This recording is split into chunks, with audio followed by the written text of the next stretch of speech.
women suffer from this perimenopausal symptoms due to lack of awareness, thinking that this is the normal process of aging.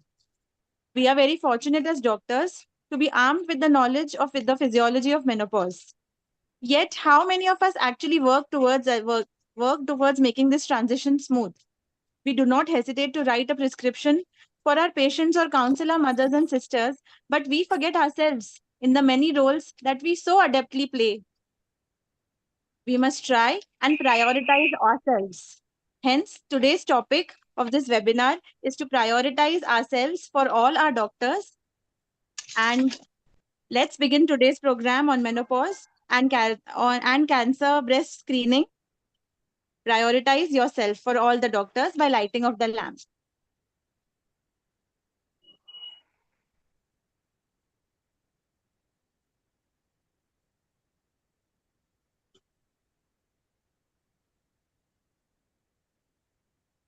Sachin, just double click on the summary.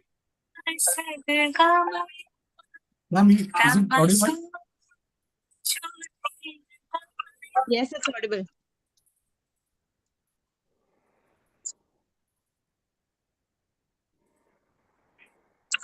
I would like to. Sachin, next slide, please. Yes, ma'am. Previous one. No. Someone introduce me in only 2 lines, then we can go ahead. Yes, ma'am. I would like to welcome our own Dr. Monica Umbardhan, ma'am. She's consultant obstetrician and gynecologist, Mangalya Nursing Home and Atharva Fertility Center.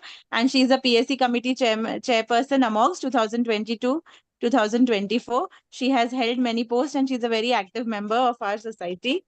Over to you, ma'am. Thank you, Dr. Saman, for your kind introduction. I welcome everyone to this webinar of AMOX Public Awareness Committee, which is Prioritize Yourself. October being a breast awareness, cancer awareness month, as well as the osteoporosis month, we have thought of putting this program ahead because each doctor neglects their health the first. Even if we are able to emphasize the need for screening and at least one of us do the screening early and we pick up one case of CA breast, then I think then we would have made a purpose out of this webinar. I think thank each and every person who is a part of this, including our chief guest, Dr. Bhaskar Pal sir and Pushpa ma'am, Dr. Pardeshi sir, Sujata ma'am, and Dr. Aarti Gupta as office bearers who have given us the permission and a free hand to conduct this webinar. Meg madam and Chitnis madam, who are motherly figures to me and who have consented to be there for me for this webinar. I would also like to thank Chaitanya sir and Mala Srivastava madam for being the chairpersons for the academic event, and Sneha Bhuyar madam and Beenal Shah madam for being the faculties. I take privilege in introducing our chief guest, Bhaskar Pal sir. He is a senior consultant gynecologist at Apollo Multispeciality Hospital. He is the current AICC RCOG chair, the chair of the endoscopy committee of CEPOC, immediate past president of IAGE, a FOXY representative to CEPOC from the year 21-23, the chair organizing committee AICOG 2023. We welcome you, sir. That should be enough. That should be enough. We welcome you, sir, and could you please bless us with your words? Thank you.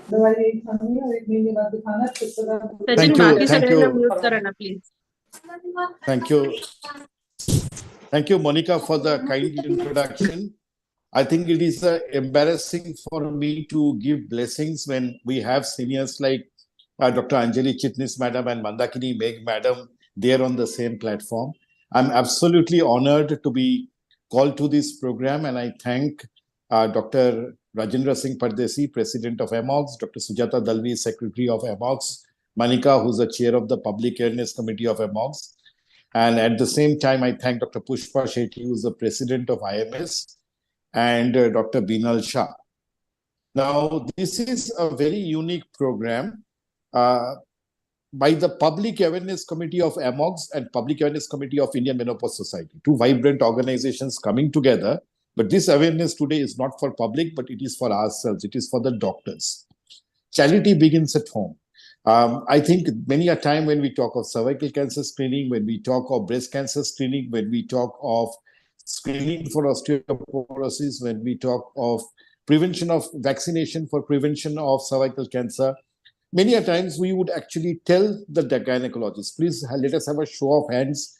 How many of you have got yourself checked, or how many of you have vaccinated your family members?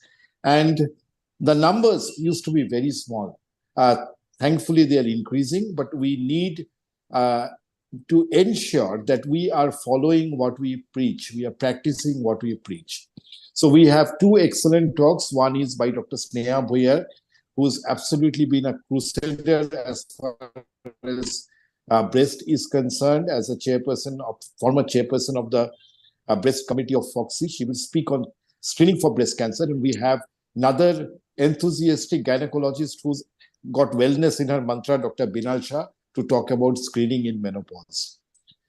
It's actually my privilege to be here on the platform with Dr. Mala Srivastav, Dr. Chaitanya Ganapule, and everybody else. And I think I congratulate both the organizations for thinking of such a program, because we need to be aware first before we spread awareness among the public. So we need to practice what we preach, and we need to be healthy first if the women of India need to be looked after. Thank you again for calling me. Thank you so much, sir, for being there. I request someone to please introduce Dr. Binal Shah as the chairperson of IMS Public Awareness Committee, and she would introduce Dr. Pushpa ma'am if she has joined.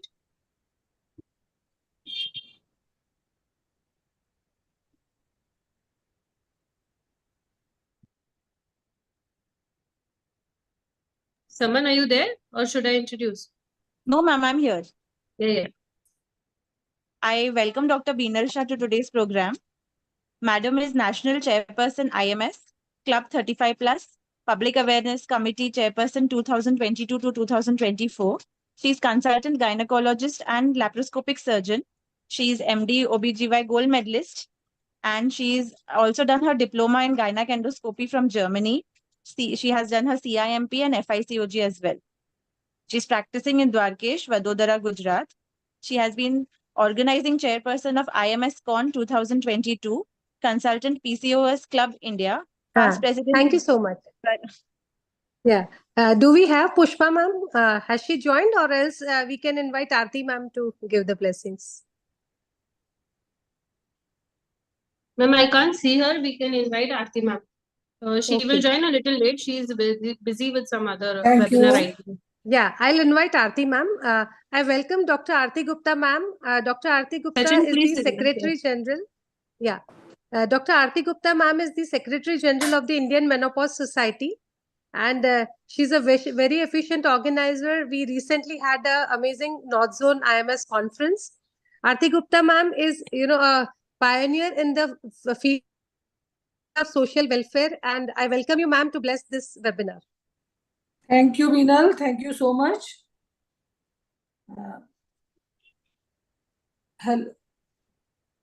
At the start, I will like to thank the organizers who have called me, especially the Public Awareness Committee of AMOGS and the PSC Committee of Indian Menopause Society, Dr. Binal and Dr. Bhaskar Pal.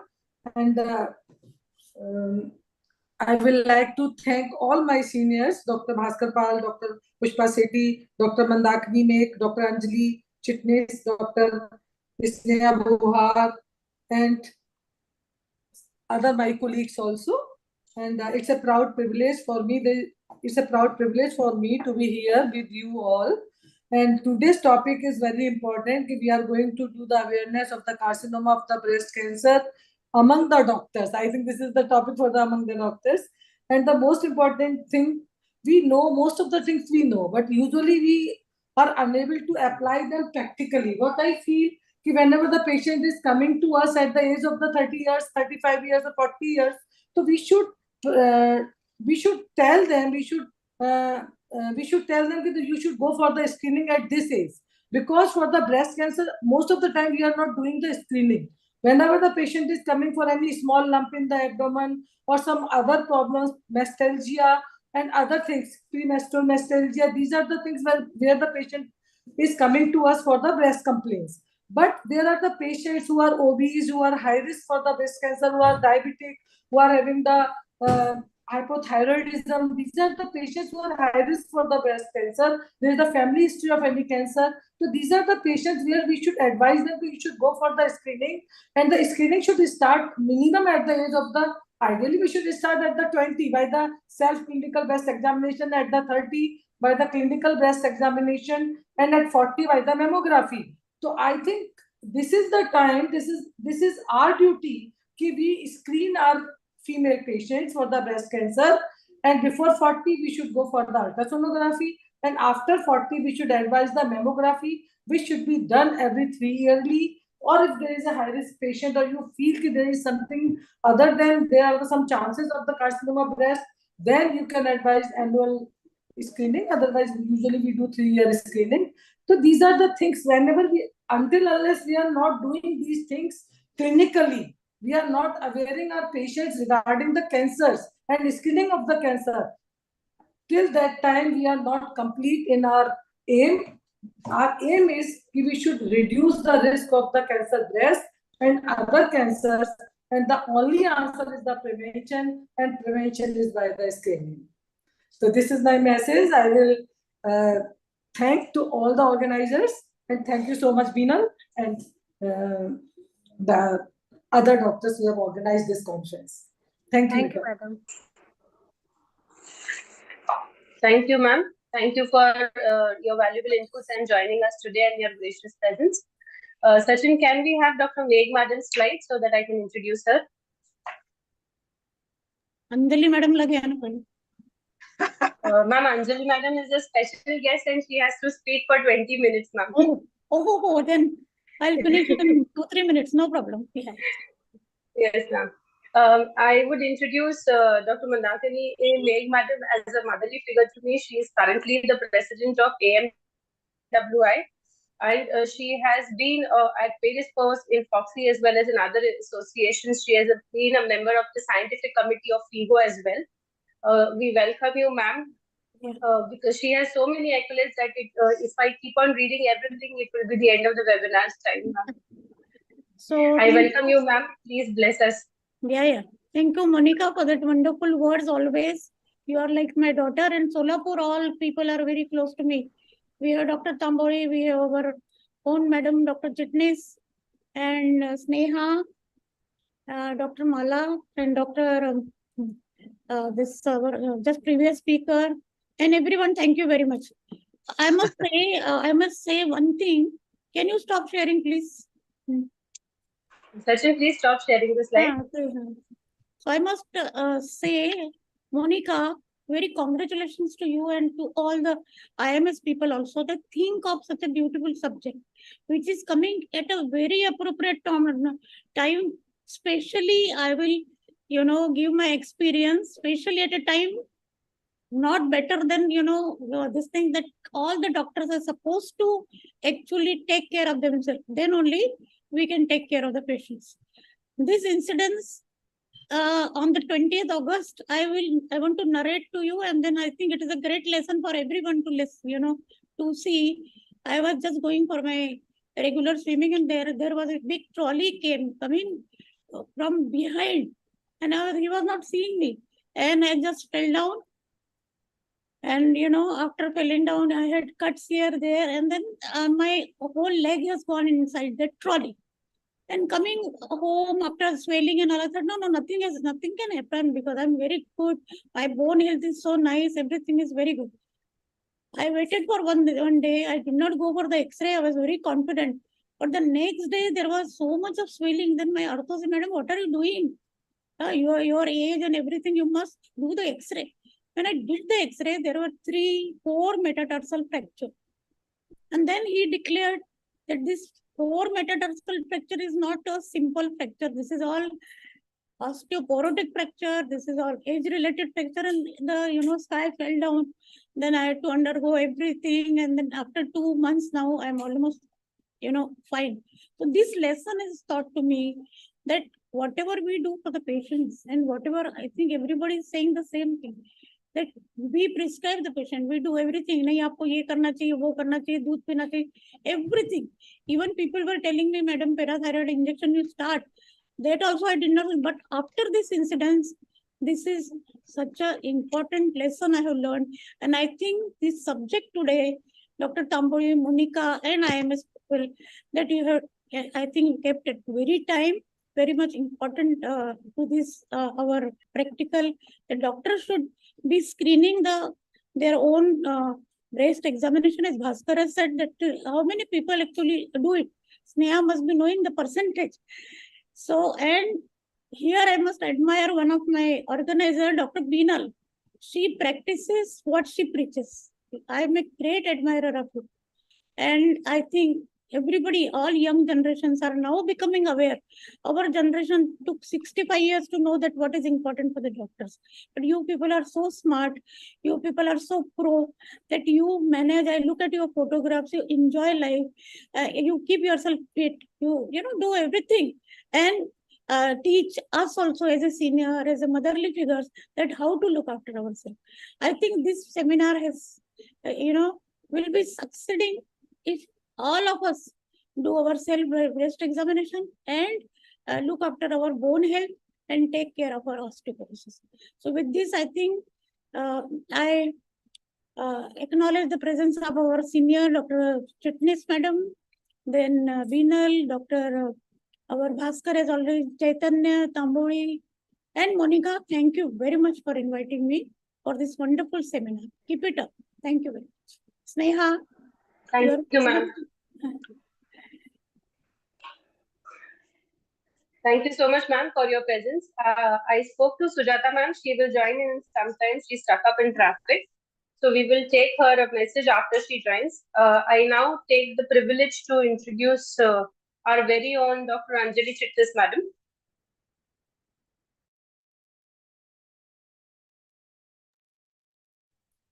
To introduce her, she has been the past president of the AMOX. Monica, I can't hear anything. I can't hear anything. Madam, am I the audible? audio device change करा. तो जो device लावला है ना, maybe that is. I can hear very small. Volume may be low. Or but you can hear me? Can you hear me? Yes, we can hear you. Yes, ma'am, you are audible. We can hear you. Yeah. Yes, Madam has been the past president of AMOX. She is also the trustee of AMOX right now. She has been an idol for most of us at Shorapur, balancing life, family, and her practice perfectly well, ma'am. And when I thought of this talk about pearls of wisdom for managing one's life, I could not think of anybody else but this madam. We are in awe of her presentations and the way she carries herself. We welcome you, ma'am, for your kind words and pearls of wisdom. Yeah, I think that's enough. More than enough. Over to you, ma'am. Please stop sharing, Anjali. Yeah. Sachin, please stop sharing so that madam you can hear me, na? Monica, you can hear me? Yes, madam. Yes, ma'am. Yes, ma'am. Okay. It is quite audible, ma'am. Only thing is, I can't hear you people. I can hear in a very low volume.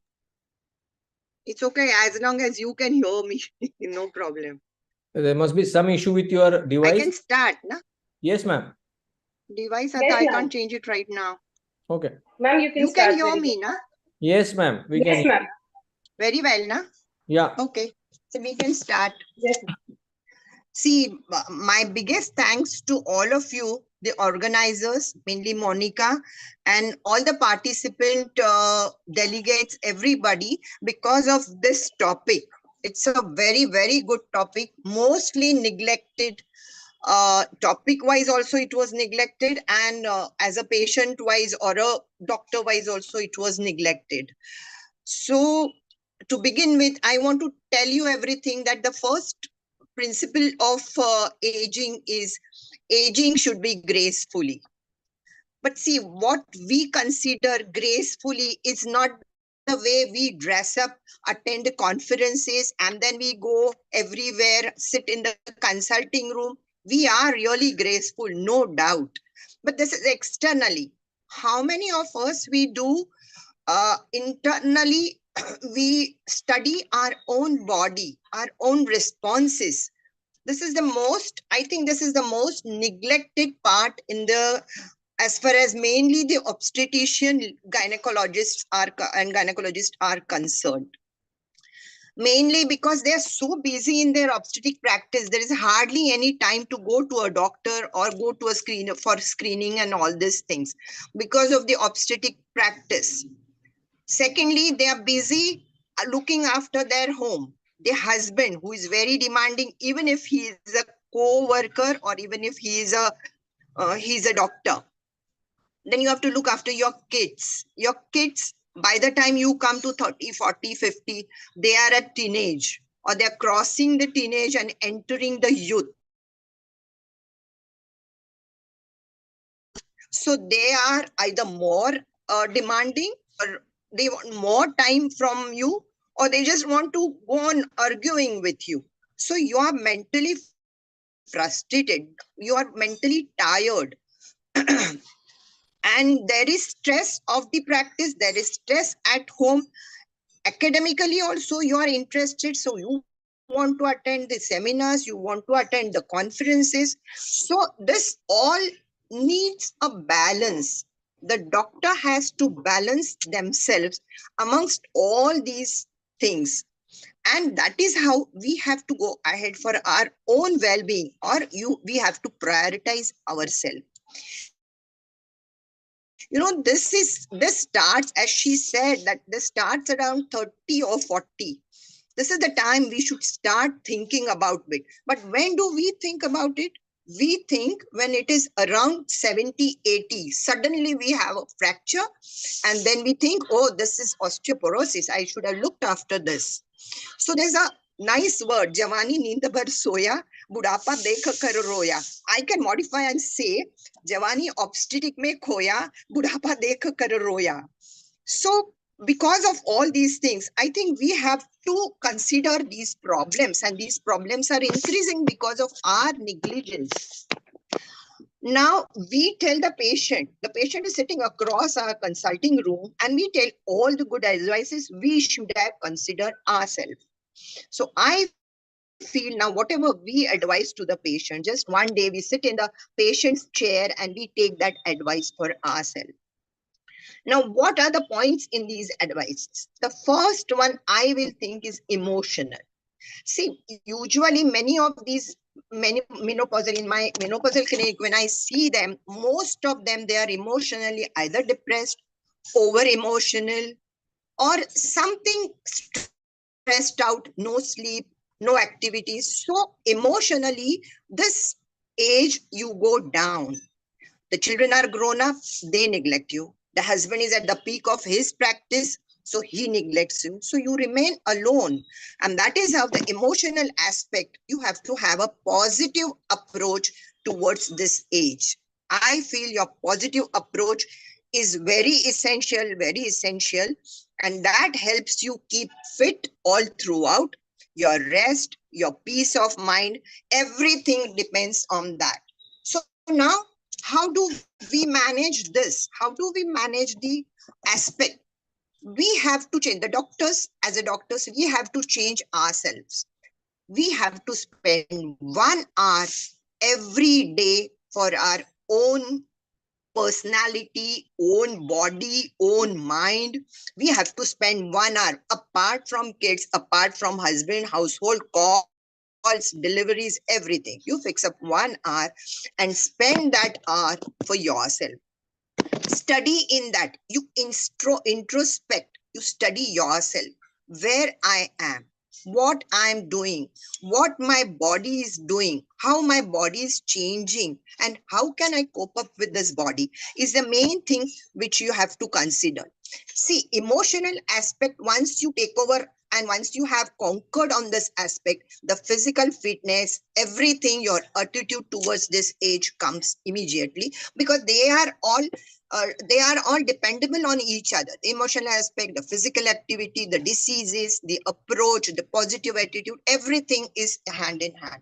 So I feel 1 hour you spend for yourself. You just go for a long walks. You do yoga, meditation, pranayam, whatever you can do for yourself, do it. Now, if one day you are tired, you have done a lot of deliveries in the night and you are tired, don't do anything on that day. 1 hour, just sit in the balcony with the trees and the nature and just relax over there. So that 1 hour is very important. When you spend this hour with for yourself, there is always peace. You are quiet. You have cooled down, as children say, chill, mama, chill. So mama is chilled now. So there is peace, there is rest, there is good sleep in the night. Another half an hour or 1 hour, if you have, I can tell you to spend with your family, with your husband, with your children. Because what happens, you have some problem case, there is some 2-3 centimeter dilatation. The patient is not progressing, she's eating up your head. And what happens, it just comes onto your husband or your kids. And they start going away from you because you're busy and you're mentally not cool. And that is how they go away, and then you feel it more and more. So the cycle continues, that your emotion, disturbance, irritability, your children and your family members going away. So I give most maximum preference to the emotional aspect in this matter. Another one which is not discussed anywhere, or sometimes they discuss it in the IMAs and all, is your wealth or your financial matters, which we do neglect. The husband to dekh lega, he will manage everything. No, you start thinking about managing of the wealth, managing of your finances.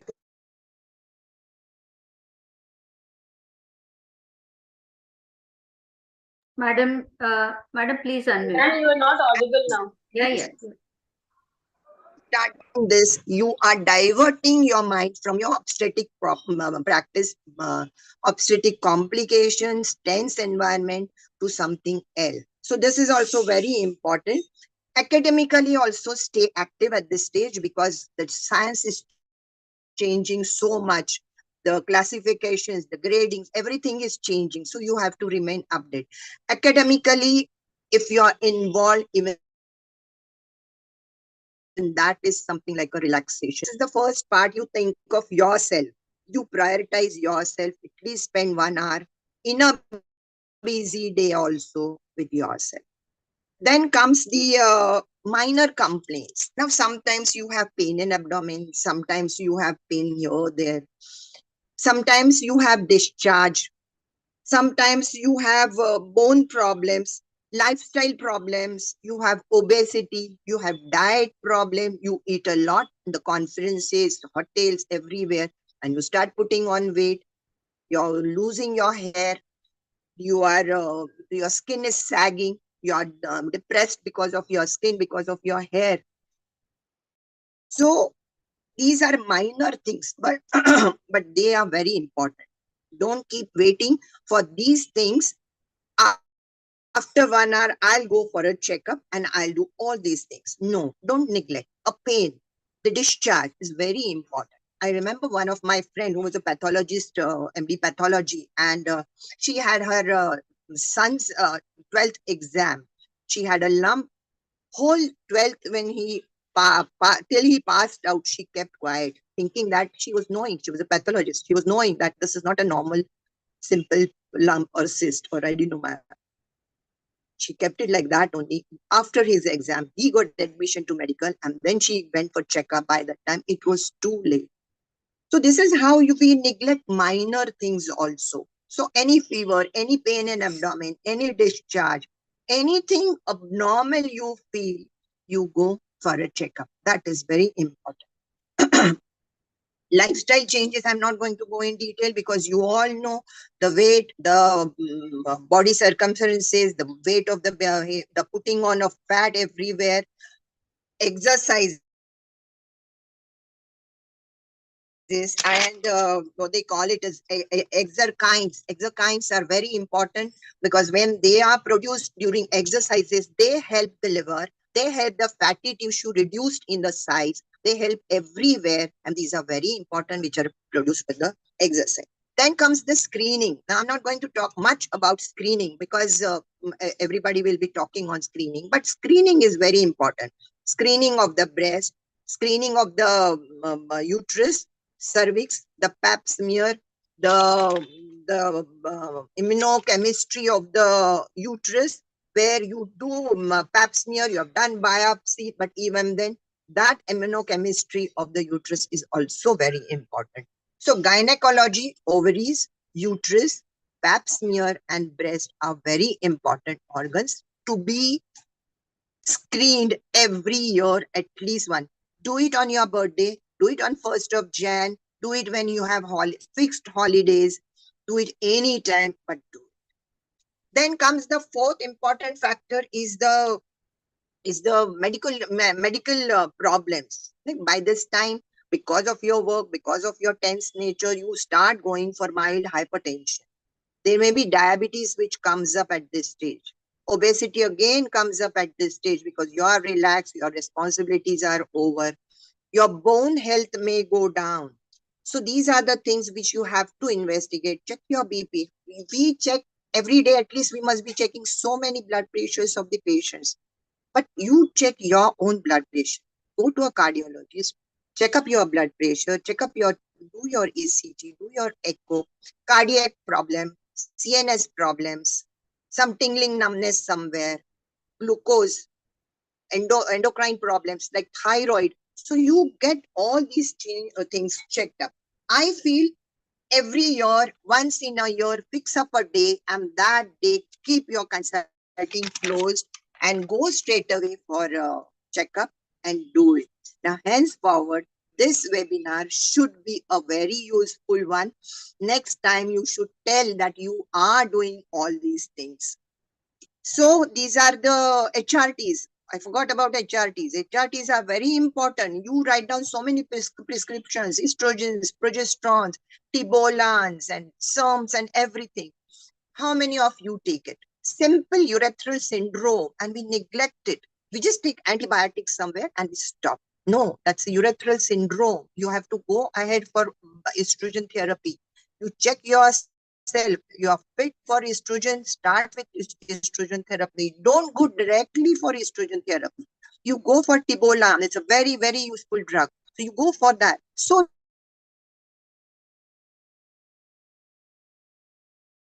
drugs are also very important in this period of life. At the end, the diet, the nutrition, your eating patterns. See, some people tell me that we eat at 4 o'clock. This is lunch. Lunch is eaten at 4 o'clock. No way. You can't do it. Stop your practice in between 12:31, whatever time you want.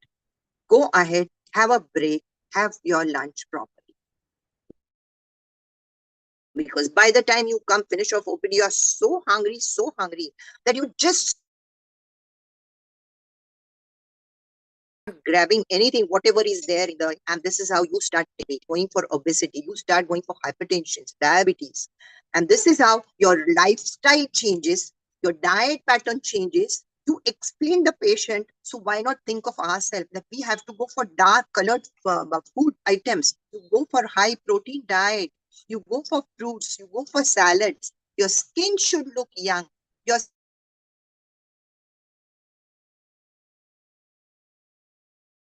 not sag early. So natural things are going to allow it to happen early. The things which are in your hand, don't neglect it. So I feel this is a very, very good seminar. I really congratulate Monica and all the organizers, the participants, the delegates who are attending and listening to these lectures, that you prioritize yourself. You people neglect a lot. Don't do Javani bhar obstetric kiya, budapa dekh kar roya. Don't do that. I think this will give us some very good home message, and you can do it. You will do it. Remember, and you do it. Okay. Thank you very much. Thank you very much to all once again, and thanks for the topic. Thank you. Thank you, ma'am.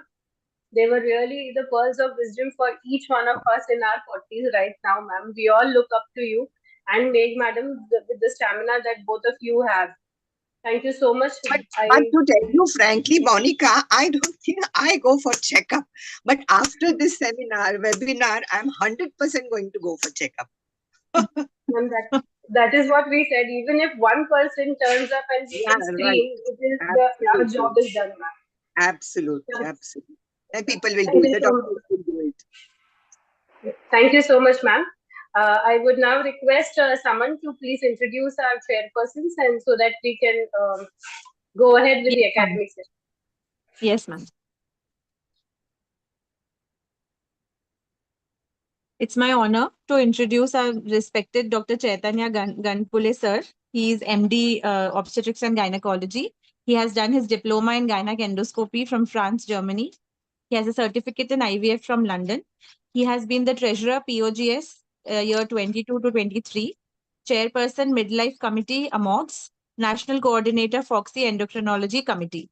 He is the director Pearl Women Hospital and Yash IVF Pune, director Noble Yash IVF, director Satara Yash IVF, recipient of Times Actually, Health Icon that's 2020. enough, Dr. Saman. Thank you so much. Thank you, sir. Thank you. Saman, please introduce Mala madam also at the same time, so I that would like to, yes, ma'am. Yes, ma'am. Again, my honor to introduce Dr. Professor Mala Srivastav, ma'am. She is the head of Gynec Oncology Unit, senior consultant and professor, GRIPMER. She is a gynec endoscopic and robotic surgeon at Sir Gangaram Hospital, New Delhi. Madam is Vice President ISOPAR 2324 and she is past President AOGD 2020-21. Madam is her areas of interest are gynec oncology, gynec endoscopic surgery, and gynec robotic surgeries. She's also a fellow of minimal access surgeries. Madam has been awardee of Foxy Achiever Award 2023. Thanks for your kind introduction. Extending a very hearty welcome to you, ma'am. Thanks for your kind introduction. We can move ahead with the scientific program. And it's my pleasure and privilege to introduce the speaker, star speaker of the evening, Dr. Sneha Bhuyar. Madam is a great personality, great academician, very active member of our Foxy, and she is the chairperson of the AMOGS Medical Disorder Committee. And we all know that she has been the chairperson of the Breast Committee of Foxy. She has received International MS Signature Award of Phenomenal Leadership 2020, Asia GCC Award 2021, Dr. S.N. Malhotra Individual National Award for Outstanding Work in Rural Obstetrics 2008, Dr. Durusha Distinct Community Service National Individual Award 2022, Dr. Anandibai Joshi State Award by Government of Maharashtra, Thank you, madam. Hukumat Healthcare Excellence Award 2020. Madam has given maximum orations and she has so many publications, a keen teacher, a great academician, very hardworking, and an excellent person. We are here to listen to you, Dr. Sneha. Thank you, Dr. Mala. Thank you. Thank you so much, Mr. Sachin. Can you please stop sharing? Yeah. So a very good evening to all of you. I hope you can see my screen and it is full screen. Yes. It's not the full screen, ma'am. Now it is. Yeah, it is. So thank you so much. At the outset, a very good evening to respected Madam Anjali Chitnis, Madam Mandakini Meg, and my dear friend Dr. Bhaskar Pal. Of course, thanks to AMOGS President Dr. Pardesi Sir and Secretary Madam Sujata Darbi. A very good evening to Dr. Pushpa Sethi as well. All my dear chairpersons, Dr. Mala and Chaitanya. And of course, hearty congratulations to both the organizers, a very vibrant duo, Dr. Monica and Dr. Beenal. So without much ado, I straightway go to my topic for today. Importance of screening. Monica has given me screening, but I have made it a point to make it awareness as well. The reasons you will all agree to me. So importance of awareness and screening of breast for doctors. Definitely, I have put it as prioritize yourself. So I don't think all of you need to know this, but still, just to brush up, it's I mean, whatever screening we are talking about, mainly we have to keep ourselves free of the detrimental the lesion that is the breast cancer, and all of you know that it can develop rather in any part of the breast, may it be the milk secreting glands, that is lobule, or the milk collecting tubular structures, that is the ducts. It can be in the stoma as well. Just to revise, this is the lateral aspect of the cut section of breast, and you can see all the structures here. The lymphatics and lymph nodes of clinical importance, the high, mid, and low axillary lymph nodes, the Hogshead's lymph node, internal mammary, and the supraclavicular one. If I talk about this, why should we talk about screening in doctors? Is it the incidence of breast cancer very high, so that we give importance that each and every woman, whether doctor or non-doctor, should undergo screening? So if you have a look at the statistics, the 2018 statistics says that the new cases of breast cancer were 1,62,468. That is 14% as a combined incidence. But if you talk about women per se, it is 28%. This is the graph which is showing according to the age. So by the age of 20, if you see, it is only 1 out of 1681. But by the age of 40, the incidence rises to 1 out of 69. And every woman has a lifetime risk of 1 out of 8. All of you know that breast cancer and cervical cancer, these are the two major killers of the women. So naturally, doctors are not spared from it. Previously, cervical cancer was the #1 killer, but because of the availability of the HPV vaccination, the widespread organized screening programs, even by the government of India, and the huge public awareness which is going on at all levels, and the effective treatment available, definitely it has taken a seat back, though the incidence is not decreased to that extent. Breast cancer is now becoming the #1 killer. Reasons all of you know very well. Estrogen and progesterone, the hormones, which are the culprits, though these are the ones which are responsible for the feminine appearance of the women. So friends, if as a woman you can care for your family, you can help your child right from every activity, you can support anybody. Why not to support anybody? Why not to support yourself? So the charity begins at home. So you are giving self-care to yourself. It doesn't mean that you are selfish.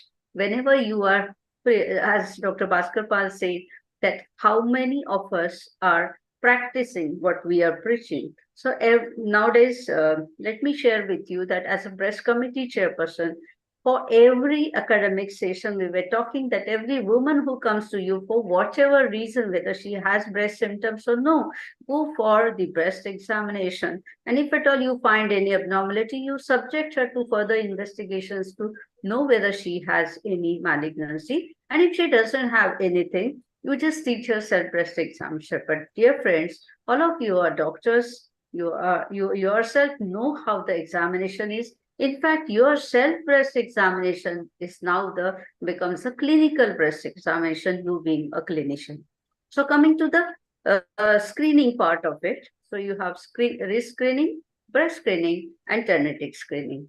So this is now, why do we need to screen? Because the data says, the survival epidemiology end result data says the breast cancer 5-year survival varies as per the stage of the diagnosis. If it's a local disease, 99% survival. If it's a widespread or distant spread disease, then only 27% 5-year survival.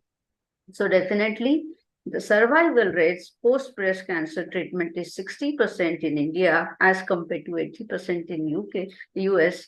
Because we do not screen, we do not diagnose it at the earliest, the timely and effective referral for appropriate management is not available. And that's a very reason the mortality is so high. But when we are doctor, we have all the facilities at our state. So friends, keep yourself calm. Prepare your mind. Don't get afraid. Get checked. So coming to the risk factors, what are the risk factors? Here, I'm sure all of you know theoretically what are the risk factors. There are certain modifiable risk factors which you have to actually work on. So your obesity is a risk factor, alcohol, smoking, menopausal hormone therapy, your contraception, age at first child, breastfeeding practices. I will be talking about the non-modifiable factors, risk factors, that is the age, gender, family history, personal history, early menarche, late menopause, increased breast density, chest irradiation, and BRCA and BRCA mutation. Now, why I'm saying this, you are a doctor, but you are a woman at first. So you being a woman, it itself is a very high risk factors, and you are advancing age, that is age after 40. You have seen the graph of the increasing incidence of cancer after 40 years. So your advancing age for India, it is 40 years, puts you at a higher risk of breast cancer. Your early menarche and late menopause, the wider exposure, longer exposure of your breast to estrogen makes you more susceptible, the cumulative effect of hormones. Because of your study, your career building, getting financial stability, and of course, everything delays your marriage, delays your childbearing, that is the first child, because of your heavy work, as you have just listened to Madam Anjali Chitnis, that you keep on working obstetrician, you work for 24 by 7, and of course, 365 days a year. So definitely you do not give any time to yourself. So how you will get time for your kids also? I'm sure the government is trying its best, giving the maternity leave, even for breastfeeding. Now it is almost 6 months of leave. But what about we obstetrician? We are not, we ourselves do not take this leave. And that's the very reason the breastfeeding is not done as it is desired. That is exclusive breastfeeding for first 6 months and continuation of breastfeeding for 2 years and so on, more. So this is not feasible, practically not possible for us, and that's a very reason this may be one of the risk factors. About this, I better not talk. The alcohol consumption, smoking, and of course, lack of exercise, our unhealthy lifestyle habits. Definitely, we always blame our profession, but as Madam has said, definitely you have to take out 1 hour for yourself and nothing else. So these are the factors which actually you can control. You can see here the fatty diet, the junk food. You can optimize your weight and optimize your BMI. And definitely you cannot have any control on these family disorders, the hereditary, what we label it as BRCA mutations. Coming to the breast screening, though all these organizations tell you that unanimously there is no need for screening of breast cancer below the age of 40 years for an average risk woman. Once again, I say that for every disease or every malignancy, you have low risk and high risk. But for breast cancer, we have only high risk and average risk. We do not have low risk category here. So we are at some risk of, having breast cancer. That's a very reason, once again, after 40 years, you must get screened yourself. So how that we will see it soon. So if you are a high risk woman, your screening should start by the age of 20 years. At least your self breast examination should be started at the age of 20 years. But if not, after that, mammography and MRI annually you must do after 30 years of age. And if you have a family history of breast cancer, one of your, maybe your close relative or even a male relative has breast cancer or colonic or pancreatic cancer, you are high risk, and that's a very reason you should go for the annual screening, that is mammography and MRI, from the age of 30 years or at least 5 years prior to the age of diagnosis of that relative. If you're average risk, your screening should start after 40 years of age, that is annual mammography. And if everything is normal, then 40 to 44 you can you can make it optional, but 45 to 54, you have to do annual mammography screening. If everything is normal, Then you can think of tapering it down to every 2 yearly up to the age of 70 years. Just having all these symptoms, the new lumps in breast, thickening, swelling, irritation or dimpling, redness or flaky skin, nipple discharge, change in size or shape of the breast, and pain, of course, can lead to. So this is how the appearance I have tried to show it here. All of you are aware of it. Just I'm trying to brush up your memories. I have already discussed that you being a clinician, whatever examination you do, it's not cell breast examination, but it turns to be the clinical breast examination. Now, though evidence doesn't suggest, whenever we talk about evidence, the evidence doesn't support a reduction in mortality because of self-breast examination. But in a resource-poor country, at least something is better than nothing. And that's a very reason. At least you give some attention to your breast and you can bring out some abnormality and get it investigated. Definitely why it should not reduce the incidence of mortality. That is what the question is. Now coming to the self-breast examination step, you have to explore yourself up to the waist at least. Stand in front of the mirror. You can examine your breast while having your bath, or maybe just stand in front of the mirror. Inspect for the size of the breast, the symmetry of the breast. Look for any lesions like lumps, dimples, skin discoloration, puckering, and of course, scaling of the skin. Of course, where your next step is you keep your hands on the waist. Again, you look for all this abnormality, slightly lean forward, and then you see if there are any abnormalities. After this, you keep your hands above the head or behind the head, and then again you look for any abnormalities, so that you don't miss on anything. Then coming to the palpation, with your palmar aspect of the fingers, the 3 fingers press firmly, you can palpate deeply, and then of course you should look for from the breast, you should palpate from upside down, from side to side, concentric or radial, that is from inside out. There is no specific method, but you have to just make sure that you're not missing out any area. And then, of course, with your right hand, you can examine the left breast. With your left hand, you can examine the right breast. So that is how this is what we have been teaching the patients, that once you diagnose something abnormal, you notice something abnormal, you should confirm from your clinician. But here, you being a clinician, definitely you can notice this abnormality, and then you can subject yourself to a battery of imaging techniques.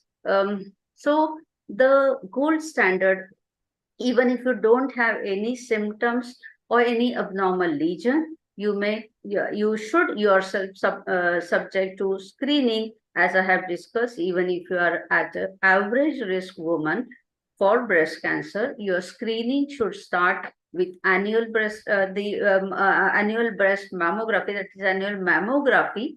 And of course, you have to do self breast examination. What will be the clinical breast examination for you? That should be every monthly after 30 years of age, every monthly during the post menstrual phase.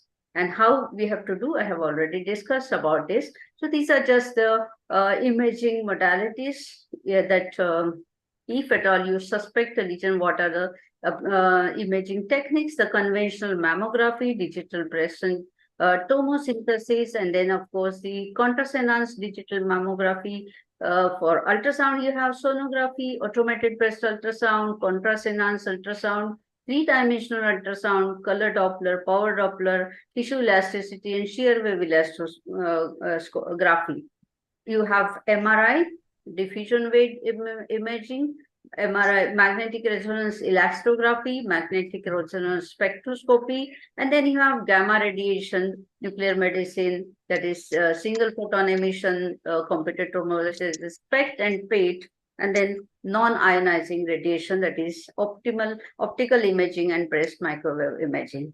So just to revise, the screening, self-breast examination every monthly after the menses, annual mammography offer should start at the age of 40 to 44, but it has to be very mandatory regularly after the age of 45 years. If everything is normal by the age of 54 years, you can taper it down to every 2 yearly, at least till 70 years.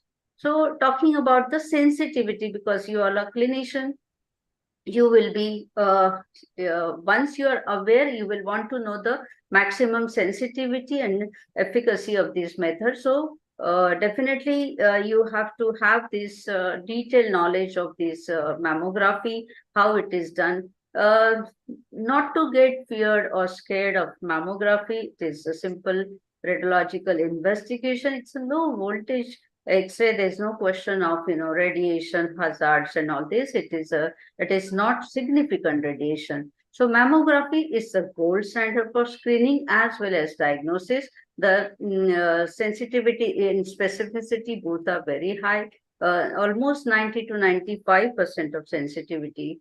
And it detects the masses, calcifications, everything. Definitely you have the improvisation as fulfilled digital mammography and contrast enhanced mammography. You have various other techniques, but the 3D ultrasound and color Doppler, power Doppler added to the automated breast ultrasound gives you a very good sensitivity. Volume-based ultrasound gives you a sensitivity of 97.67 and 99.7%. So even ultrasound gives you a very high sensitivity and specificity. So this is just to tell you that if you're not still prepared, you want to go for sonography, that is breast sonography. Even that helps, because nowadays even the ultrasonography is very sensitive, as I have talked to you about this. If for a woman who is less than 50 years with dense breast, ultrasonography is good enough, and definitely it gives you a good level of diagnosis as well. MRI is not indicated as a screening method. It is not recommended even as a diagnostic method for an average risk woman. It is meant mainly for the high risk women. But when you have, both sonography as well as mammography inconclusive, sometimes you may have the risk, the suspicion still persists in spite of the sonomammography. Then you may have to go for MRI. Otherwise, for a high-risk woman, as we have discussed, every 6 monthly after the age of 30 years. Now, coming to the other modalities, I would just give you a message here. Your self-breast examination, which is a clinical examination, clinical breast examination, and annual mammography. If you're scared or if you're not prepared, even breast sonography is coming up as sonomammography is coming up as good, definitely very sensitive way of modality of screening, but mammography is the gold standard. That the bottom line still remains. Who should undergo genetic screening?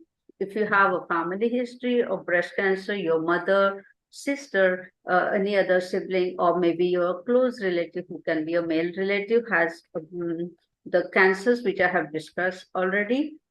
If breast cancer, you have a breast cancer at the age of less than 50 years of age, and of course, when you have breast cancer less than 60 years of age, with one of the relatives having CA colon or pancreatic cancer, or male relative with breast cancer, and if you have a breast cancer after the less than 60 years with triple negative, the ER, PR, and HER2. So triple negative, all the receptors are negative. Then you have to subject yourself for genetic testing. All of you know that now, till now, we have already given this message that we gynecologists are preventive oncologists. We always tell them not only for screening, but awareness as well. We advise healthy eating, healthy lifestyle, have good sleep. I'm sure all of us should introspect and ask yourself whether we really do this. Do we have healthy, do we have the regular timings of food and, have healthy food every time, or we eat whatever is available, as madam has said. limit sedentary behavior and be physically very active, limit alcohol and smoking, get screened at the age of 40 years or older, and if high risk, then of course at least 5 years earlier than the age of your relative who was diagnosed as breast cancer. We have to see that whether we have any significant medical and family history. If you are at the if you are high risk, definitely you have to start screening earliest before, that is 20 years, and get your mammography and MRI done. So the message here is healthy eating and healthy living. I fully agree with Madam Anjali Chitnis that you should give at least 1 hour to yourself. Do whatever healthy, thinking, I would say, healthy thinking, reading, calming down yourself, do medication, do your active physical exercises, may it be simple walk or yogasana or whatever. Of course, read the inspirational books and eat more and more of fruits and veggies, drink lots of fluids, that is water mainly.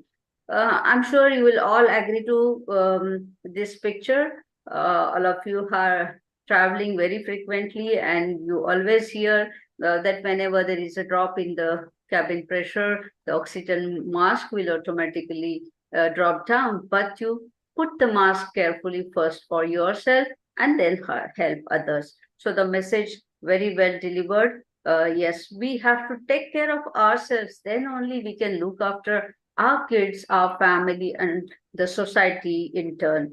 So my message from this is, as a routine, we doctors should decide our priorities. And म्हणतो ना आपण, जान है तो जहान है. सगळ्यात आधी आपलं जीव वाचवण्यासाठी आपल्या स्वतःच्या आरोग्याविषयी आपण जागरूक असणं आवश्यक आहे. So we have to be aware of our health first, then only we can preach the others. So walk your talk, say what you mean and mean what you say. So with this, I thank all of you once again, and I hope I have done justice to this topic, though I am very passionate about this topic.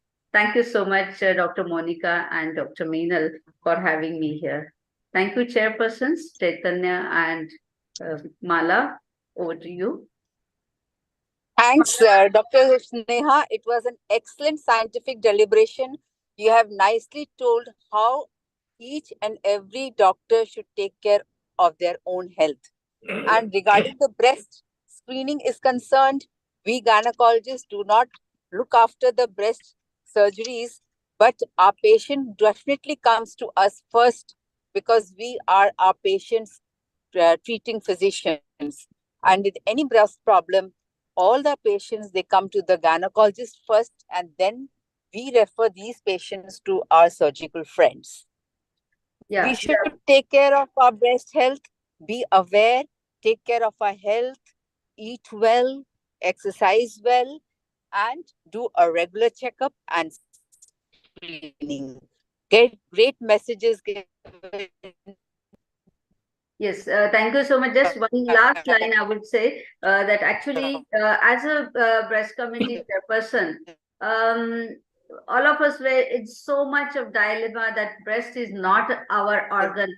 So our whole energy was utilized, sensitizing our proxy, and then of course training the paramedics, and then going to the general public. So basically what actually I had one plan to go for a survey that whether we obstetricians are going for our own screening. That is what the last thing I had planned in my tenure. But unfortunately, we could not go ahead with it. And I'm sure I have already talked to the chairperson now who has taken over from me that we should conduct such survey. And definitely we should have the documentary evidence that how much percentage of the doctors have. I would like to add one Thank you thing. so much.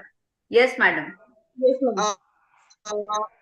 Regularly, apart from doctors, when we examine the patient coming to the consulting, we should look after her neck for glands, tongue, that we look, and we should examine the breast, irrespective of gynecologist or surgeon, but we should look after the breast. And at that sitting only, we should teach her how to palpate her breast, because many, even if educated, they don't know how to palpate.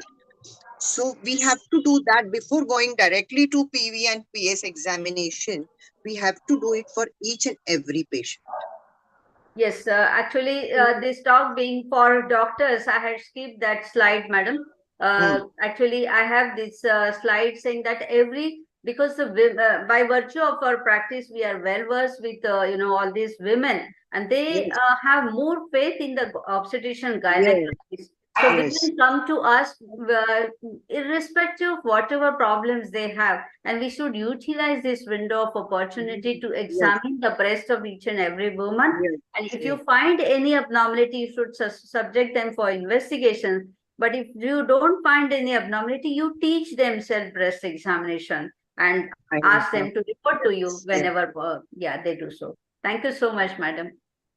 Ma'am, I would ask Nia madam to allow me to conduct the survey at least for the among societies. I would be very happy to do that, ma'am. Yes, and it will be a great job, Monica. Yes, ma'am.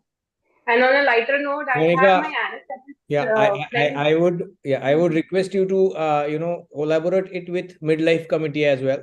So because it's an important. I'm very happy, Chaitanya. In fact, that is a need of the hour. Yes, ma'am. For amounts, if you want to do, both of you definitely. But I don't know whether Dr. Beenal also wants to get. Definitely, yeah. Actually, I also unmuted my mic for the same. That we can take this a big way, and Indian Menopause Society can take this initiative and conduct a survey pan India.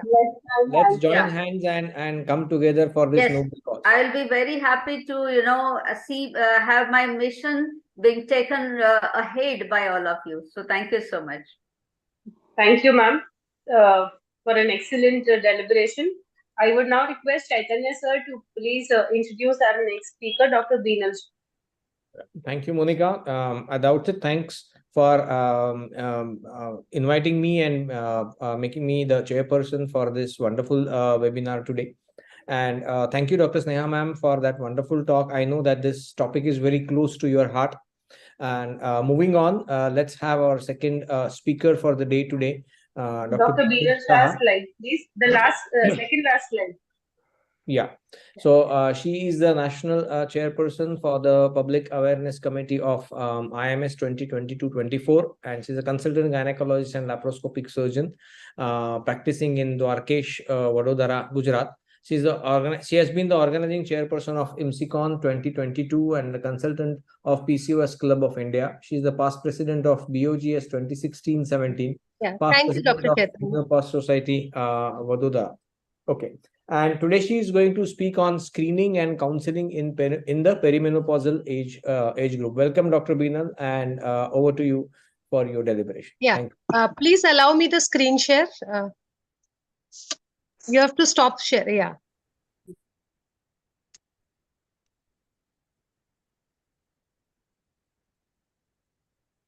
So at the outset, I would like to thank AMOGS for inviting me and Dr. Monica. Thank you so much for this opportunity. Can you see my screen? Yes, ma'am. And is it on slideshow now? No, it's not full screen as of yet, but we can see the screen. Are the slides changing? No, not yet. Not yet. I think you have to click twice on the slide. You'll have to make it full screen, ma'am, first. No, actually, on my side, it is seen full screen only. I'll stop and stop share and again reshare. Again share. I'll do.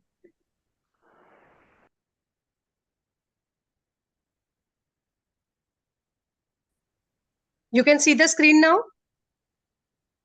Yes, ma'am. Yeah, but make it full screen. It's full screen now. Is it full screen on your side? Ma'am, actually, it must be a problem with the older version of PPT also, ma'am. Yeah. So you can No, ma'am. start. Ma'am, please press F8 or duplicate your screen. F8. F8. I think that will be easy.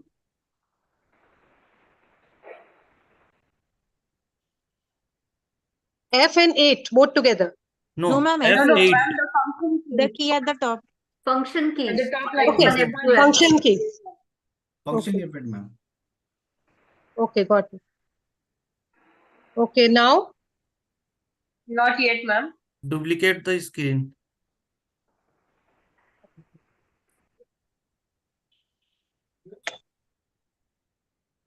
I'm pressing F8, but it's not happening. Ma'am, then press FN and F8 both. Okay, function and then Function and then F8, ma'am. Yes.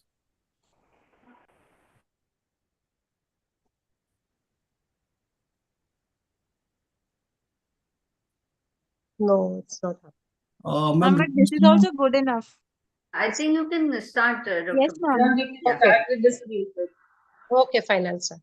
So basically, I really congratulate the AMOGs to think about doctors, because we being the healthcare providers are always in this jigsaw puzzle of life, family, work, career, balance, patient, and often patient comes much more beyond our any other thing else, and probably we ourselves are forgotten in this entire jigsaw. And yes, very well said by Dr. Ham in the Pearls of Wisdom that we are forgetting our own self. And dear friends, when we think about our own self, that me time, we are not being selfish. On the contrary, I would say that a doctor, when is thinking about his or her own health, is being more productive, is being more responsible. Because it's very unfortunate when I would like to, tell you the fact that most of the doctors are living 10 years less than the general population. So such a valuable life which can give so much to the society, which can benefit so many patients, lives 10 years less than the general population. And that is because of so much stressors to their own life, and probably they are not taking good care of their own health. So this topic given to me today is screening and counseling at perimenopause, and prioritize yourself. Now why so? Because there's a paradigm shift in the healthcare system. Previously we used to talk only about palliative, like something has already happened, and just how rest of the years in the life can be livable. So that was palliative. From there we shifted to curative. We tried to cure the disease and give back the health. And now the attention is on prevention, and we know that prevention is better than cure. So whenever there's an increasing lifespan and we talk about menopause, we know that today women are spending nearly 1/3 of their lives in menopausal age. And we know whatever this hormone deficiency is bringing a lot of baggage with it. So we have perimenopause age group, where we can utilize the window of opportunity to add and enforce a lot of preventive measures, because there are certain things which are inevitable, which are going to happen with aging and with loss of estrogen, right? So we have a lot of preventive aspect to this aspect of life. At this age, education, counseling, screening, everything is important. And dear friends, you all doctors, I mean the female doctors themselves and even the male doctors who are listening to me, think about your counterpart. She also deserves care. And you give a lot of care to your female patients, but your wife, your counterpart, deserves equal care and concern. And perimenopause is where the focus of care should begin. And this doesn't happen suddenly. Sorry to interrupt you, Dr. Yes. Bimal. I think the slides are not moving at all. Oh my God. I thought that they're moving, so I thought I'll... No, I was waiting for it, but is okay, it... I'm probably on the 4th or the 5th slide now, and they're not... still Ma'am, the first. Ma'am, you can at least put next so that we can see the slide that you are talking, even if it is not full screen. Okay. either you can stop the slide share and repeat with entire screen. Can you see my screen now? Yes, ma'am. Oh, you first try to make it full screen once again. Make it slideshow, Binal. Yes, it is on slide. Like from my side, it is showing slideshow, but your side, is it full screen or no? At least you click and see that the slides are moving. Are the slides moving now? No, no. Oh. That's what. I'll not make it full screen, and then we can just try if it is there moving. Yeah, but then see that the slides are moving. Now can you see my screen? Yeah, that is okay. And now are they moving? No. No. Sachin, Ma'am, when you click the share screen, then Yes. there will be so much screen will be shown. Among Yes. them, you have to select the entire screen. First, click the share screen, then it Yes. shows entire screen. There will be so much options. Basic, advanced, optimized video. Actually, on my side, it is seen fully, so that is why. Can you see? You are screen sharing. I mean, I Ma'am, can. is it possible if you mail me so I can share your slides? Okay, I'll do that then. I think Ma'am, I'm please mail sorry to me. waste everybody's time. Ma'am, in the meantime, you can continue talking so that we can then project the rest of the slides Ma'am, once it I'm is sending my mailed. mail ID to you. Okay.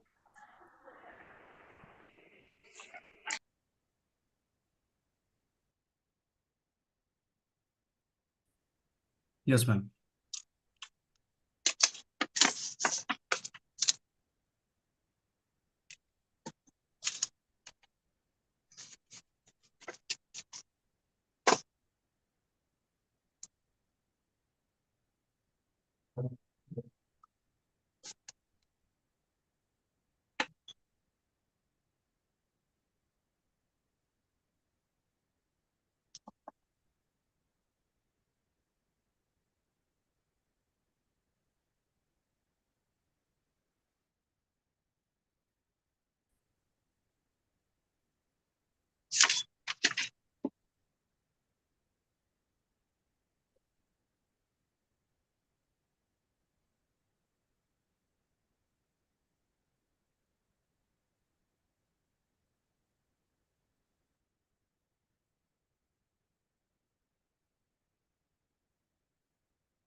The mail ID is in WhatsApp. No, ma'am. You have sent me on a personal message. Ma'am, I share you my mail ID only.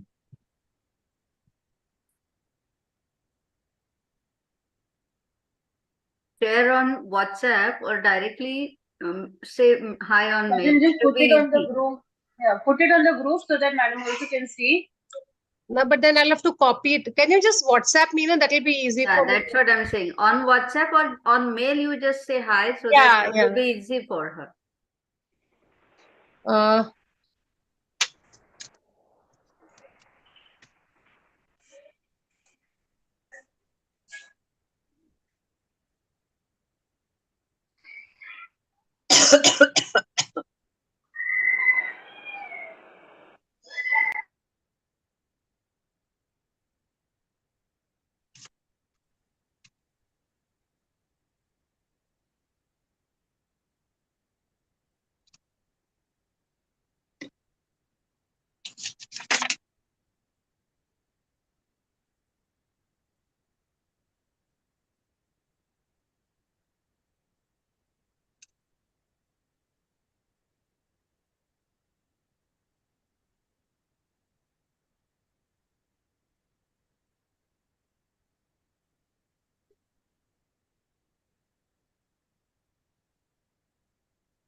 I'm waiting.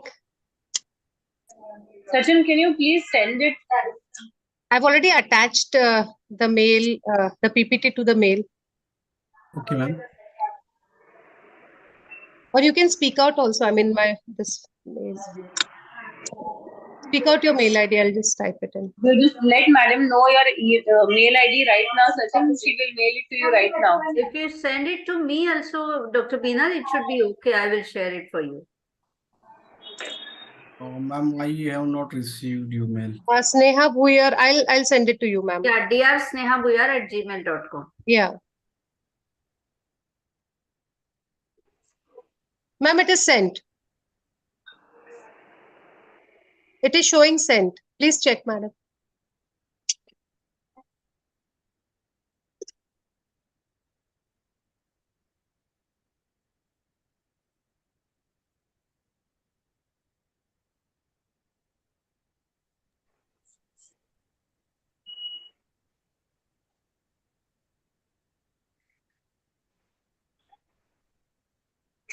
Yeah, so I'm sorry for all this technical glitch. Actually, I even updated my version of WhatsApp. I don't know where the problem is happening. Mm. Tribunal, I have not received. Yeah, there now. Yeah. Just in a moment, I'll be. No problem, madam. Thank you so much. You're a savior. In the meantime, you can at least finish Yeah, I'll keep. whatever slide you were talking, ma'am. Yes, yes. So basically, I'll just briefly begin with that. What I was talking about is that preventive healthcare is the focus now. So from the palliative to the curative, the entire healthcare focus is now on the preventive healthcare. And by God's grace, menopause doesn't happen suddenly. There is a phase called perimenopause, which is a phase of transition from where the hormones are, slowly regressing. And probably this is the time we need to catch everyone there, including ourselves. We need to catch us there because that is the window of opportunity. The changes have still not happened, and still, there is no stiffness in the vessels, in the joints, in the ligaments. And if you start it right, then, probably you can do the best of it. Thank you so much, ma'am. I can see the screen, so you'll have to change it for me. Yeah. Yeah. So, ma'am, can we go to the third slide? Yeah. I hope everybody can see the slides changing. Yes, now. Yeah, yeah. So next slide, please, ma'am. Next slide, please. Yeah. Next, please. Yeah. Now keep clicking, ma'am, so the graph will come. Yeah. Yeah. Okay, fine. Yeah, so all dear friends, I mean, all of you doctors listening to me are very well aware that menopause adversely affects all the aspects of a woman's life, may it be personal, professional, physical, psychosocial, psychological, mental, emotional, lot of aspects to it. And 45% would struggle at work, 33% would suddenly feel, will take a backseat. Their temperament would change, their overall vigor would change. 50% feel that sex is off the menu, 80% have a low BMD and have osteoporosis. And which is very alarming is that there is 2%, 2 times increase in the risk of cardiovascular disease. And we know that there are more deaths happening because of cardiovascular problems. And even this year's theme of the World Menopause Day is cardiovascular health. So these are going to be the major impacts in our life. Next slide, please. Yeah. So why don't we do something about it? And again, there is a hard fact which we all need to accept, that Indian females have an earlier menopause than their Western counterparts. And even 2% have a premature ovarian insufficiency, that is at the age of less than 40. So there is so much happening in our body, and we have to spend 1/3 of our life in this. So there is no point in staying silent and suffer. Next slide, please. Yeah. So we need to start early, and the topic given to me was counseling. So whenever we talk about counseling our own selves, sit in front of a mirror and counsel, or probably your other doctor paramedic counterparts, it is not only enough to pay attention to the symptom with which one reports. What is important is that this aspect is taken for a complete health evaluation rather than focusing at only one particular symptom. Just like we evaluate a patient, because the history will solve the mystery. So you have to start from a detailed history, a detailed questionnaire.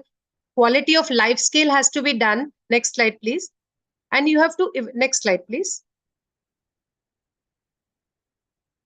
And you have to evaluate yourself fully, including the general detailed physical examination, which includes everything, including the waist circumference. Just as Dr. Sneha Madam said, the breast examination is a part of the entire our examination.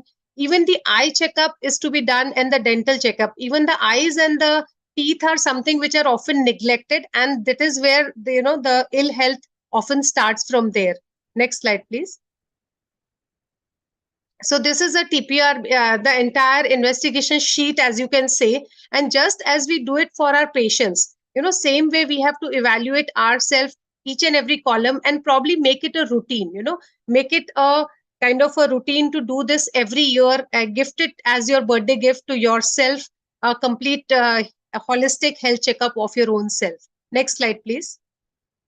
Yeah, so these are the investigations which are, not all are mandatory, but as per the symptoms, we may, do a few and rest we may neglect, but then at least there'll be something like a guideline that what you need to investigate. Next slide, please. Now there are, okay, actually the format is shown in a different way. So this is basically the MRS scale, that is the menopause rating scale. So everyone needs to rate their own self, where they stand in this rating scale. And if the MRS score is 0 to 4, then probably there is no much effect. But if it is more than 16, then probably the symptoms are severe enough. Next slide, please. ACOG recommends that more than 40 years a female, the following screening is recommended. That is the cancer screening for cervix, breast, and colorectal. Again, colorectal is not very common in India. Infections like HIV and NCDs like diabetes, thyroid, and lipid profile assessment. Next slide, please. Now, what are the goals of screening? So basically, screening wants to detect a problem in a preclinical stage, and it improves the survival. It often, we know that in which patients we have to do a diagnostic test. Next slide. And the benefit of the screening is that it improves the overall outcome. But sometimes there may be some overdiagnosis or false positive or some anxiety. But being doctors, it is okay to kind of little bit over investigate rather than under investigate. Next slide, please. Next slide, please. Yeah. So screening guidelines for the cervical cancer screen. Next slide, please. As doctors, we are all aware that, pap smear is something which has revolutionized the treatment of cervical cancer and the HPV vaccine. Both the things hand in hand have reduced the cervical cancer incidence. And at the same time, the detection has gone so early that, the survival is quite a bit. But again, if we want a show of hands, how many of us are getting regular pap smears or liquid-based cytology screening tests for our own self? So, that should not be that we are not able to raise our hand proudly. So this is something. And again, when we talk about doctors themselves, there is no problem of a resource setting or a limited resource. So this chart is mainly for that when you want to do it for the mass population. But for the doctor directly, I would recommend that the liquid-based cytology pap smear with a HPV testing is the best kind of screening for cervical cancer. And when you're doing with HPV testing, then there is no need to do it yearly. You can do it once in 3 years as well if the HPV is negative. And I'm wishful that most of the doctors, especially the younger lot, must have taken their HPV vaccine. And if not, then please do so. Because unless you do it yourself, you cannot speak with conviction or you cannot recommend it to your patients. So HPV vaccine and regular pap smear is a recommendation for the doctors. Next slide, please. So I will not go into the details because for doctors, I will not say that you have to, do it once in a while and keep doing it till the age of 65 with consistent negative results in the last 15 years. And again, more than 20 plus age group years or whenever after you're sexually active, you have to do it every year. Next slide. Now about breast cancer screening, Dr. Sneha Bhuer madam has, in detail explained us everything about breast cancer screening.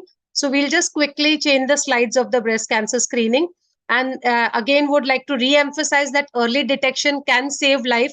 There is this Gale model, which estimates the risk of developing CA breast in the next 5 years. And you can use it as for the scale model. And also detailed information was given by Sneha madam. Next slide, please.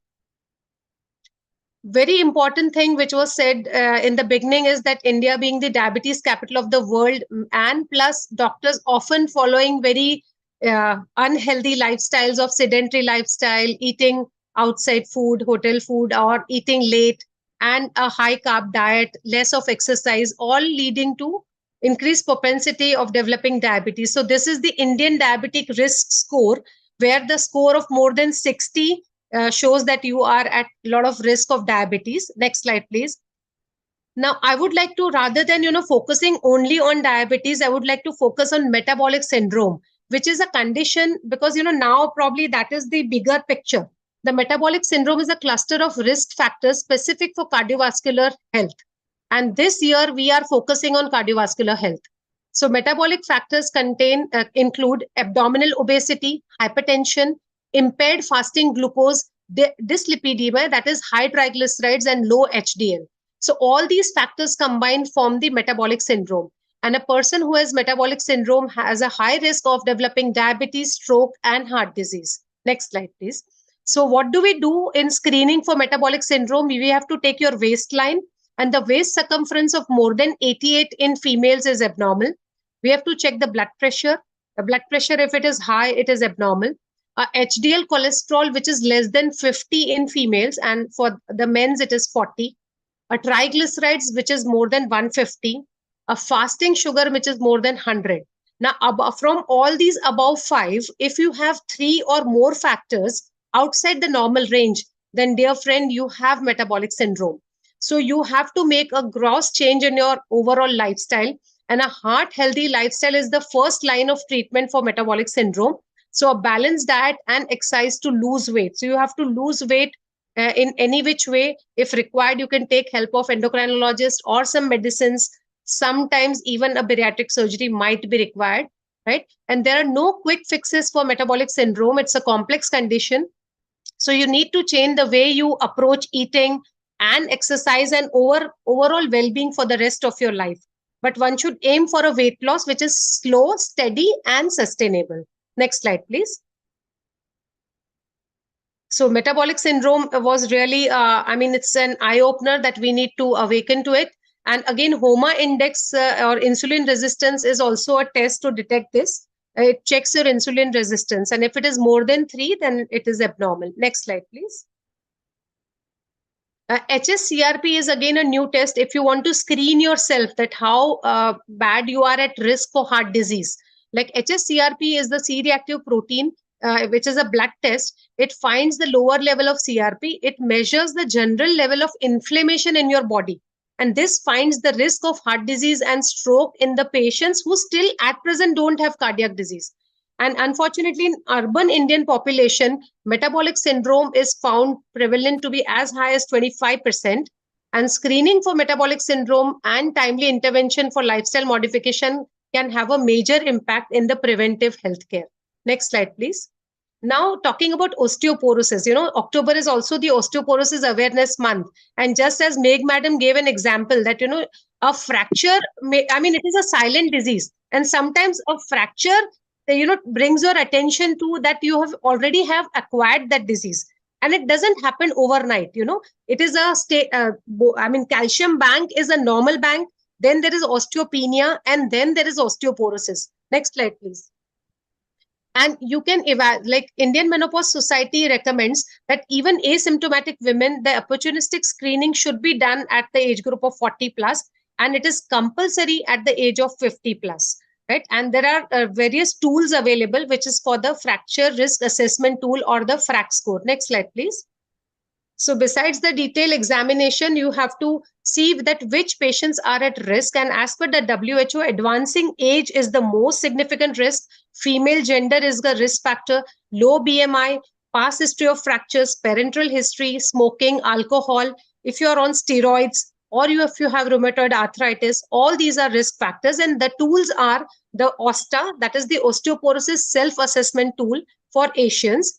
Or you even use the FRAC score, which are specifically for the country specific. Like we have a FRAC score for India, and it will able to predict 10 years absolute risk for a fracture. Next slide, please. So in OSTA, what you have to do is body weight minus age multiply by 0.2. So you get 3 categories, and the high risk category is less than -4. And because of this score, you can estimate that what is your risk of getting a osteoporotic fracture. Next slide, please. So you can use these screens and know that at what risk you are. Next slide. And obviously, if you are at a high risk, you have to get done your BMD and start the treatment as well. Calcium supplementation, vitamin D, all that will go in prevention. But in treatment, in therapeutic, you will have to take help of bisphosphonates and other agents for osteoporosis treatment. Next slide, please. Yeah, so this was the FRAC score for India specific, as I told you. Next slide. So dear friends, these things are very easy, and these tools are available. So make use of it. try to evaluate your own risk, and that is how you'll know that when to go for the next test. So this is again the blood test which will be necessary for the osteoporosis treatment. Next slide. So as per the Indian Menopause Society, the indications for DEXA are that all the postmenopausal females more than 5 years into menopause, who are less than 5 years into menopause but have high risk, then definitely you can do the DEXA early. The females who have menopause transition with secondary causes like secondary other comorbid conditions, or the radiological evidence of osteoporosis is there, or they have fragility fractures, or they have very lean body mass and have other risk factors. So for them, the DEXA can be done early as well. Next slide, please. So this is how we come to a diagnosis of osteoporosis after the BMD. Next slide. And once we have the diagnosis of osteoporosis, we need to go for the treatment. But dear doctors, please don't wait till the stage of osteoporosis. Please start treating yourself prophylactically well in time when you still have a normal bone mass index. Next slide. Next slide, please. Next slide. Yeah. Next slide, please. Yeah. So basically, healthy lifestyle is the major, easy way for transition to a healthy menopause. Limit your alcohol, no smoking, avoid caffeine, tobacco, and excessive salt, and maintain a healthy and active lifestyle. ये है Shankar road. So somebody else is speaking. Okay. What is again important is to do weight-bearing exercises. Now, dear doctors, I mean, I know that it will be too much from my side if I say that walking is not only walking. If you are walking, you are probably not exercising, because only walking is not good enough. Weight-bearing exercises, yoga for the agility of the joints and the mobility and flexibility of the ligaments, along with some stretches, some strength bands or weights for the muscle strength. And for the bone health, you need typical weight-bearing exercises where you can hold the dumbbells or the push-up bars and all, and do the weight-bearing exercises. Next slide, please. I don't know, ma'am, whether this video would work. Can you double-click? Because actually, I couldn't send the video separately. No, this will not work. Okay, fine. No problem, madam. We can go to the next slide. Yeah, so basically in this, I had attached a video of the weight-bearing exercises to just explain that what kind of exercises would be necessary to improve the bone deposition, calcium deposition in the bones. And calcium and vitamin D supplementation. We gynecologists must have written N number of prescriptions of calcium and vitamin D, but we need to ask our own self that how well we are with the supplements. Right. So just you have to introspect yourself, and please take your supplements timely. Next slide, please. Again, genitourinary syndrome of menopause, all of us know that it is something which is inevitable. It is going to happen. And there are symptoms and signs we are all aware about. Day in and day out, we are seeing such patients of vulvovaginal atrophy. So I would like to just ask you gynecologists, would you like to wait till those signs of vulvovaginal atrophy occur? Or can you do something prophylactic about it? Next slide, please. We are aware that local vaginal estrogens, low-dose estrogens, don't have any side effects and can prevent the urogenital syndrome from occurring. So why not start using it prophylactically at this age? Next slide. Next slide, please. Yeah. So we can use it. And again, dear friends, I would like to, kind of last few slides from my presentation, that I would like to kind of intrigue you that we know that if the right women is given the right therapy at right age and right dose with the right route, and always balancing the risk and benefit profile, then often the menopause hormone therapy is, doing a lot of wonders, right? So if you initiate it at the right age in the deserving candidate, then probably it can do a lot good. Then why you are, kind of denying yourself the benefit of menopause hormone therapy? Next slide, please. We know about the timing hypothesis. Once there is the atherosclerotic plaques which have already happened in the vessels, then the prothrombotic effect of estrogen will cause more problem. So if you are thinking of menopause hormone therapy to reverse certain changes or avoid certain changes of menopause, you have to start it early, well within the window of opportunity in the younger age group, not beyond 10 years of menopause. Next slide, please. Yeah, so we know that in less than 40, MHT is mandatory in cases of premature ovarian failures. In between 40 to 50 years of age group, the benefits exceed the risk. So the ones who have had an early menopause definitely can take MHT for certain period of time for certain symptoms and have more benefit than the risk. After the age group of 60, definitely the risks are more and it is not recommended. Next slide, please. So at least for the doctors, I would say that they should be very well aware and not unnecessarily be afraid of MHT, especially in indicated conditions. And once you are taking it with conviction, you will be able to prescribe also with the conviction to the candidates who really need it, right? So you will not deny it. Next slide, please. Next slide, please. So don't suffer yourself in silence. And for menopause, I would say that it is spelled as me, no pause. And we don't need to pause in menopause, but overall, we need to have a holistic health, maintain our health overall, and be more productive and fruitful citizens and doctors for the entire population. So thank you so much for a patient hearing. And thank you, Sneha ma'am, for helping me with the slide share. Thank you, ma'am.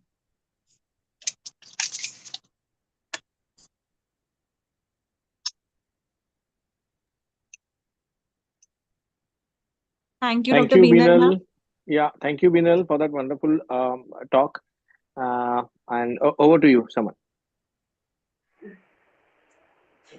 Ma'am, First of all, the presentation was exhaustive as always. It is always a delight to listen to you. Thank you for your collaboration of the IMS Public Awareness Committee with the AMOX Public Awareness Committee.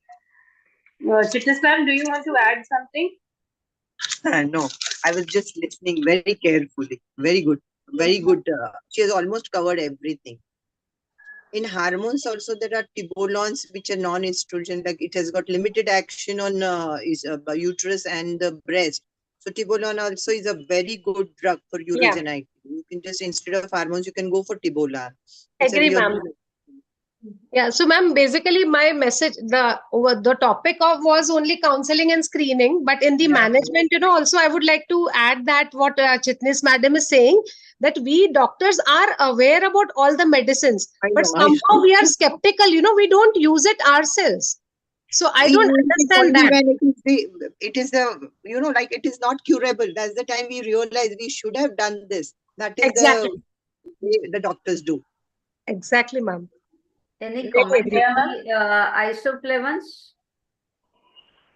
Dr. Beenal, now that it is not in the purview of your topic, but as you are talking about the management, so what is the role of isoflavones? How beneficial are they?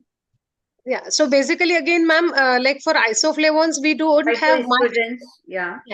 So we don't have much studies and all. I mean, but again, the patients who are not willing for the menopause hormone therapy or other allopathy drugs, then at least in them we can, recommend those soy isoflavones or red clover isoflavones. But we don't have proper studies. So again, in the IMS guidelines, we don't find the mention of them. Is it?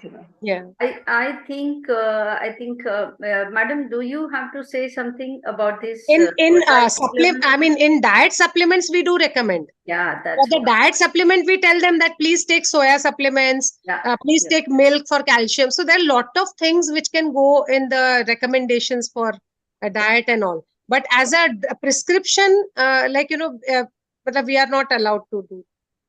I think, see, when we are talking about the food and, every presentation, we are saying that, we really have to be very thorough with our nutrition part of it. Every clinician should have the detailed knowledge about the nutrition, which food contains what. And I think nutritional supplement is the best supplement. So when we talk about this, those phytoestrogens and soy isoflavones, I think these definitely have a place. And Do we feel that there is a need to go for some study on this? I think yes, because I think I have been now it's almost 31 years, but I have been practicing this using this soya isoflavones and phytoestrogen since last 15-20 years at least, with very good results, clinically effective. I find it, and that's a very reason majority of these women's they are maintaining even their vaginal epithelium as very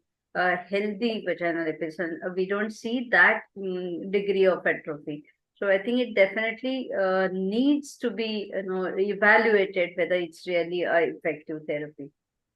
Thank you so much, Dr. Beenal. Thank you, Binal ma'am. Thank you, Sneha ma'am. I request someone to please give the vote of thanks.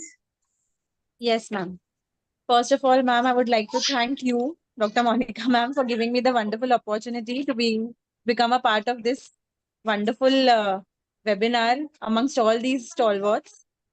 I would also like to thank Dr. Bhaskar Pal sir, Dr. Aarti Gupta ma'am, and Dr. Meg madam for their blessings. Thank you, Dr. Mala ma'am and Dr. Chaitanya sir for chairing the session. Thank you, respected Dr. Chitnis madam, for your enlightening words. Thank you, Dr. Sneha Bhuyar ma'am, for your lucid explanation on screening of the breast cancer. And now you have set a new mission for us, ma'am. Thank you, Dr. Beenal ma'am, for your wonderful talk in spite of all the technical glitches. And last but not the least, I would like to thank Sachin and Ranjit from Walter Bushnell. Thank you very much. Thank you, ma'am. Thank you, ma'am. Thank you all. Thank you. Thank you. Thank you so much. I would say, Monica. Thank you. Yes, Yes, ma'am. Before you say something, I just one concluding remark from my side. Whenever we are talking about some public awareness, you find the audience very poor. So yes, ma'am. The vital subject, when you are taking ahead, the audience is not very good, and that's a very sad the state of affairs of our profession, I would say. I'm sure Madam Anjali Chitnis will definitely agree to me. Whenever you have, IVF, endoscopy, and big things to be discussed, but I feel that as a grassroots worker, we have to have the basic conditions, the most leading causes of the deaths of our women, that should be addressed on priority. And for that, I would like to congratulate you once again. Thank you so much, Monica and Beenal. Thank you, ma'am. Thank you so much. Thank you, Mala ma'am. Thank you, Chitnis madam and Bhuyar madam. Thank you, Beenal. Thank you, Monica. It was a wonderful. I must congratulate Dr. Monica for organizing such an excellent session or teaching evening, and we really thoroughly enjoyed and learned a lot this evening. Thank you, ma'am. Thank you so much. Thank you, Monica. It was a wonderful program. Each delegate or each participant, if you can contribute to 100 of other patients, it will be a very good of use. Yes, ma'am. Yes, ma'am. Sure. We will try. Definitely, Thank you, Anjali ma'am. Thank you, Monica ma'am. Sneha ma'am. Thank you Very very nicely much. conducted. Very well conducted. Thank you, ma'am. With your prior permission, ma'am, Monica ma'am, can we stop? Yes, we can stop the recording. Good night. Thank you, ma'am. Good night. Good night.